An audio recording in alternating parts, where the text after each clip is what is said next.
1 kilo beef எடுத்து நான் கழுவி க்ளீன் பண்ணி வச்சுக்கிறேன். ஒரு அரை ஸ்பூன் மஞ்சள் தூள் சேர்த்துக்கிறேன். 1 ஸ்பூன் சோம்பு தூள் சேர்த்துக்கிறேன். 1 ஸ்பூன் ஜீரகத்தூள் சேர்த்துக்கிறேன். 1 ஸ்பூன் மிளகாய் தூள் சேர்த்துக்கிறேன். திட்டமாக உப்பு சேர்த்துக்கிறேன். கொஞ்சம் தயிர் சேர்த்துக்கிறேன். கொஞ்சம் எண்ணெய் சேர்த்துக்கிறேன். மஞ்சள் தூள், மிளகாய் தூள், சின்ன சீரகத்தூள், பெரிய சீரகத்தூள், தயிர், கொஞ்சம் எண்ணெய் சேர்த்து நம்ம இதை அப்படியே கலந்து போட்டு தம்பி. நான் நிறைய தண்ணியில் ஒரு அரை கப்பு தண்ணி வச்சு இதை அழகாக கலந்து இதை நம்ம வேக வைக்க போகிறோம். 1 டேபிள் ஸ்பூன் அளவுக்கு இஞ்சி பூண்டு பேஸ்ட் சேர்த்துக்கலாம். இஞ்சி பூண்டு பேஸ்ட் சேர்த்துட்டு நம்ம இதை அப்படியே வேக வைக்கலாம். அப்படியே இது வேகட்டும். 1 டேபிள் ஸ்பூன் மல்லி, 1 ஸ்பூன் ஜீரகம், ஒரு அந்த ஜாதிக்காய், ஒரு கருப்பு ஏலக்காய், 4 கிராம்பு, கொஞ்சம் பட்டை, கொஞ்சம் ஏலக்காய், ஒரு அன்னாச்சி மொட்டு எடுத்து வச்சுக்கிறேன். 1 ஸ்பூனு சோம்பு, ஒரு அரை ஸ்பூனு மிளகு. பொன்னிறமாக இதை நம்ம வறுத்து பொடி செஞ்சுக்கலாம். பிரியாணி இலை கொஞ்சம் சேர்த்துக்கலாம். காரத்துக்கு எதுவும் 2 காஞ்ச மிளகாய் ஆட் பண்ணிக்கலாம். இது நல்லா அழகாக பொன்னிறமாக வறுத்துட்டு நம்ம பொடி செஞ்சு கொண்டு வந்து நெய் 2 டேபிள் ஸ்பூன் சேர்த்துட்டோம். நெய், ஆயில் கொஞ்சம் சேர்த்துக்கிறோம். வெங்காயத்தை இதில் சேர்த்துக்கலாம். வெங்காயத்தை நல்லா அழகாக நம்ம வதக்கி வைக்கலாம். வெங்காயம் கொஞ்சம் அழகாக நல்லா அழகாக அந்த வெங்காயத்தை நம்ம வதக்கிக்கலாம். நீங்கள் பாருங்கள், நம்ம பீஃப் வேக வச்சோம்ல, தண்ணியெல்லாம் சுண்டிடுச்சு. அப்படியே இருக்கட்டும். இப்படி போட்டு வைப்போம். கப்பில் விட்டோமா கொஞ்சம் தயிர் எடுத்துக்குவோம். நம்ம வறுத்து பொடி பண்ணல, நல்லா அந்த பிரியாணி மசாலாவை நம்ம இதில் சேர்த்துக்கலாம். நம்ம ரெடி பண்ண பிரியாணி மசாலாவை நம்ம இதை சேர்த்து நல்லா அழகாக கலந்து வச்சுக்கலாம். மல்லித்தூளெல்லாம் போடணும்னு அவசியம் கிடையாது. ஏன்னா இதுலேயே மல்லியெல்லாம் இருக்குது. நம்ம ஏற்கனவே பீஃபில் மிளகாய் தூள், மல்லித்தூள்லாம் போட்டு வேக வச்சுட்டோம். அதனால் திரும்ப நம்ம மல்லித்தூள்லாம் மிளகாய் தூள்லாம் சேர்க்கணும் அவசியம் கிடையாது. இதை அப்படியே கலந்துட்டு இதை அப்படியே ஒரு ஓரமாக இருக்கட்டும். ஈரமாக வதங்கிடுச்சு. பட்டை, கிராம்பு, ஏலக்காய், பாருங்கள், சின்ன சீரகம், மொட்டு, கிராம்பு போட்டுக்கிறோம். இதில் ஒரு 4 ஏலக்காய் போட்டுக்கலாம். பிரியாணி இலை போட்டுக்கலாம். அழகாக வதக்கிட்டு 1 டேபிள் ஸ்பூனுக்கு இஞ்சி பூண்டு பேஸ்ட் சேர்த்துக்கலாம். இஞ்சி பூண்டு பேஸ்ட் சேர்த்து நம்ம இதை அழகாக வதக்கிக்கலாம். பொடியை நறுக்கி வச்ச 4 தக்காளி பழத்தை நம்ம சேர்த்துக்கலாம். தக்காளி பழம் சேர்த்து நம்ம அழகாக இதை வதக்கிக்கலாம்.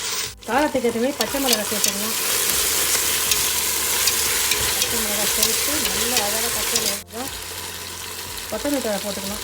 ஒரு கைப்பிடி அளவுக்கு புதினா, கொத்தமல்லி, பச்சை மிளகாய், புதினா, கொத்தமல்லி போட்டு நம்ம அழகாக இதை வதக்கி எடுத்துக்கலாம். மசாலாலாம் அழகாக வதக்கி இந்த நேரத்தில் நம்ம பிரியாணி மசாலா கலந்து வச்சுருந்தல அந்த தயிரை நம்ம ஆட் பண்ணிக்கலாம். பிரியாணி மசாலா கலந்து வச்சுருந்த தயிரை நம்ம அழகாக இதில் ஆட் பண்ணிக்கலாம். இப்போ இந்த நேரத்தில் நம்ம இந்த பீஃபை நம்மளை சேர்த்துக்கலாம். இந்த பீஃபை இதில் சேர்த்துக்கலாம். நம்ம வேக வச்ச பீஃபை இதில் சேர்த்துக்கலாம். வேக வச்ச பீஃபை சேர்த்து நம்ம அழகாக இதை கலந்துக்கலாம். பீஃப் மசாலோட சேர்ந்துட்டு சூப்பராக பாருங்கள் என்ன அழகாக ஒரு பக்கமாக வந்துச்சு பாருங்கள். தக்காளி, வெங்காயம், மசாலாலாம் சேர்த்து, பீஃபெல்லாம் சேர்த்து என்ன அழகாக ஒரு பக்கமாக வந்துடுச்சு. இதால் நான் ஒரு 2 கப் அரிசி எடுத்து நல்லா கழுவி வச்சுக்கிறேன். மசாலாலாம் நம்ம அழகாக போட்டு வதக்கி சூப்பராக வந்துடுச்சு. 2 கப் அரிசிக்கு 4 கப்பு தண்ணி நம்ம இதில் ஆட் பண்ணலாம். 2 கப் அரிசிக்கு 4 கப்பு தண்ணி நான் இதில் ஆட் பண்ணிக்கிறேன். திட்டமாக 2 ஸ்பூன் உப்பு சேர்த்துக்கிறேன். நான் பீஃபில் நம்ம உப்பு சேர்த்து தான் வேக வச்சோம். 2 ஸ்பூன் தான் நான் உப்பு சேர்த்துக்கிறேன். டேஸ்ட் பார்த்துட்டு நீங்கள் போட்டுங்க. இதை அப்படியே கொதிக்கிட்டோம். தண்ணி கொதி வந்துருச்சு. ட்ரையாக தான் இருக்குது அரிசி. இந்த அரிசியை நம்ம இதை சேர்த்துக்கலாம். நான் 2 கப்பு பசுமதி ரைஸ் சேர்த்துக்கிறேன். அழகாக சேர்த்துட்டு இதை கிண்டி விட்டுக்கலாம். கப்பு கணக்கு எடுத்தால் ஈஸியாக இருக்கும். கிலோ கணக்கோட கப்பு கணக்கு எடுங்க. பெரிய கப்பாக இருக்கலாம், சின்ன கப்பாக இருக்கலாம். கப்பு கணக்கு எடுத்தால் 2 கப்பு அரிசிக்கு 4 கப்பு தண்ணி, அவ்வளோதான். மிதமான சுட்டில் இது வேக வைப்போம். எல்லாம் சுண்டிடுச்சு. நான் போட்ட தண்ணியெல்லாம் சுண்டி என்ன அழகாக வந்துடுச்சு. போதும், நம்ம தம் போட்டுடலாமா.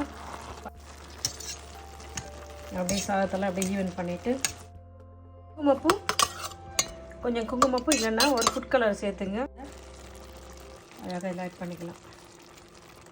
கொஞ்சம் லெமன் எடுத்துக்கிறோம். லெமன்,